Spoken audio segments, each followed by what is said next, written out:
Hi there, welcome back.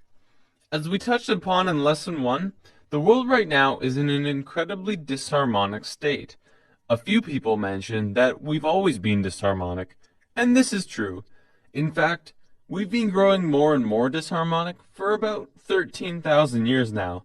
It's in our DNA, and it's something that we're passing through as a species.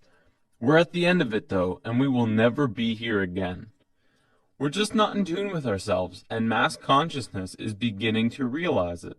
The reason for this, however, is not because of bad politics or greed in business. Those are simply long-term manifestations of the real problem, which lies on a much more individual level. The true problem is in our old way of thinking, creating tension on every level. This will become more apparent as the lessons go on. We're going through something of a shift right now into a completely new state of being, with a new way of thinking and a different understanding of the one reality. In today's lesson, I'm going to talk about chakras, and how you can become more in tune with yourself and those around you on multiple levels.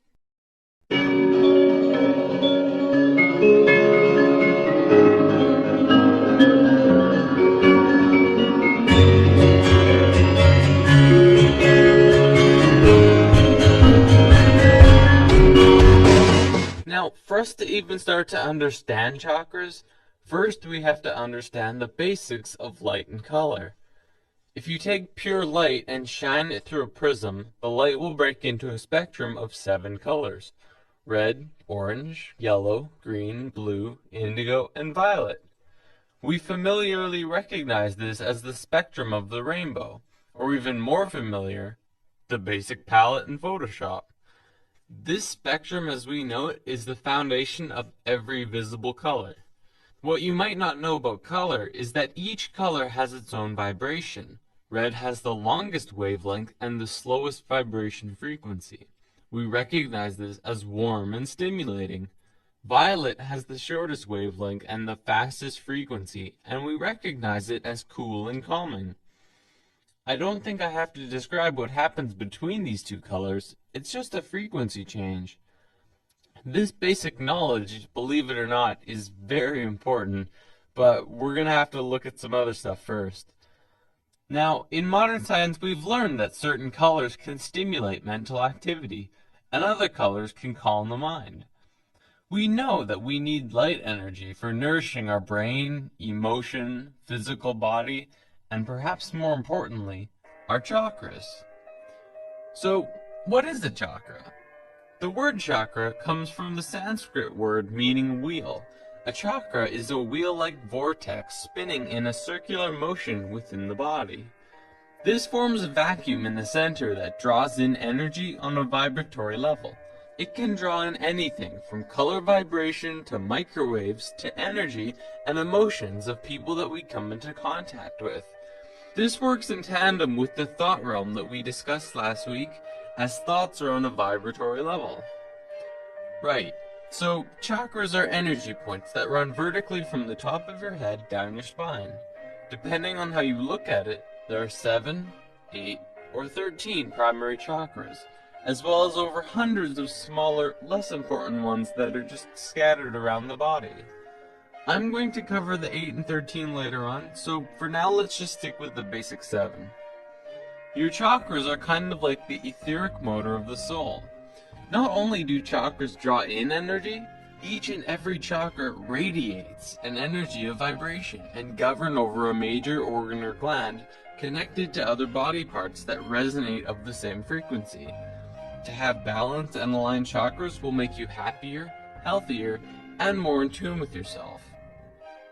When one chakra center is out of sync, it may eventually affect the organs and glands that it's connected to, and cause chakras neighboring them to also go out of sync, causing a chain reaction and many bodily imbalances.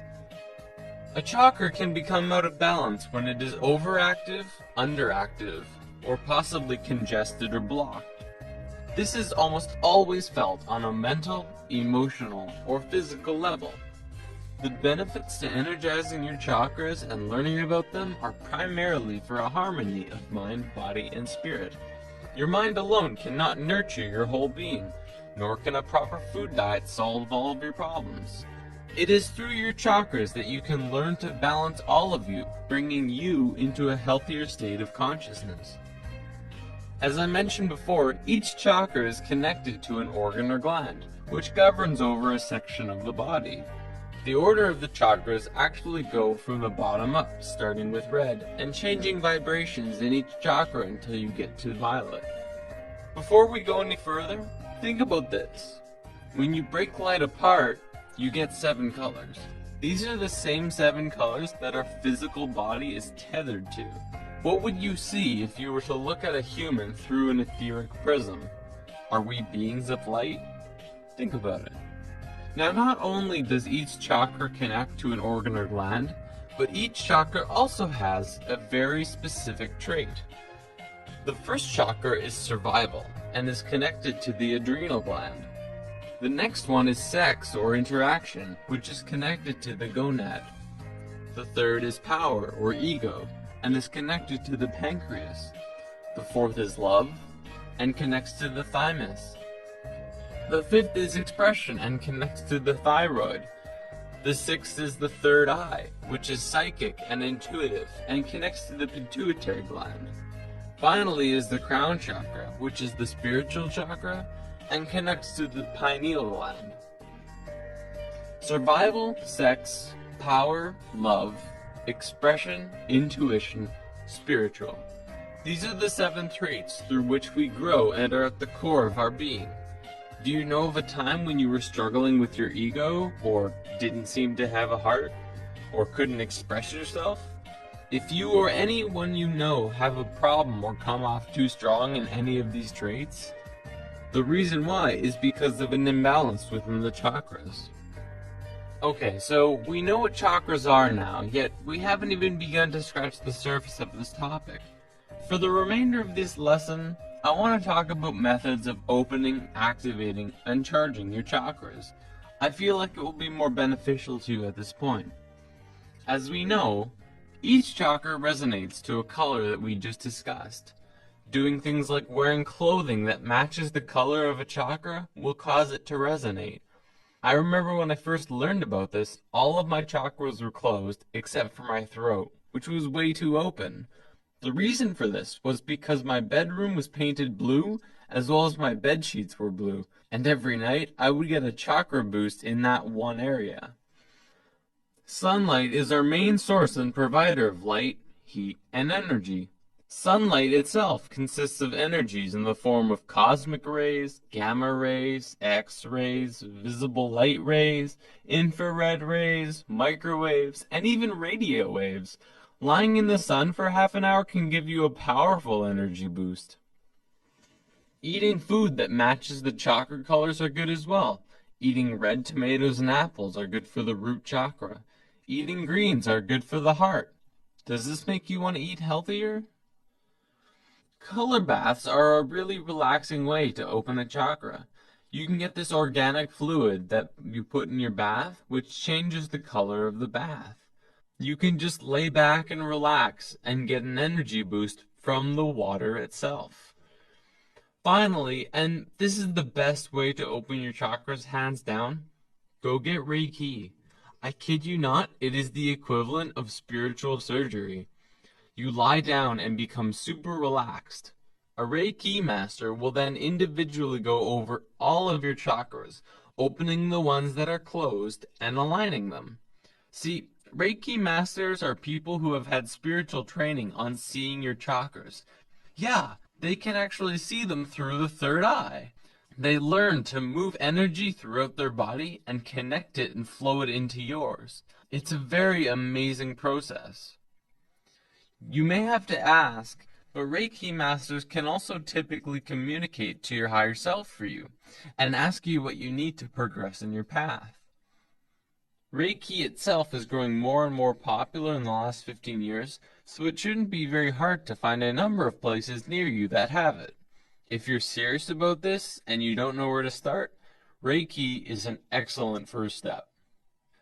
Medical science has proven that toxins and impurities, including negative thoughts, chemicals in our food, and other pollutants can influence the body. If these are consistent, chakra imbalances can manifest, which may eventually affect us on a mental and physical levels. Traditional healthcare at this time is unable to naturally or totally alleviate symptoms or cure all of our problems. This means it is up to us to improve our health conditions. We cannot forget about our whole being. In today's society, we put way too much emphasis on independence and not enough on interdependence. Our chakras are interdependent of each other, and we need to take care of all of them to take care of our whole. And that's basics of chakras. Believe it or not, we haven't even begun to scratch the surface of this incredible and complex topic. Chakras 2 will be a few weeks away though. Next week, we're going to look at indigo children and super psychics. See you next week, and so it is.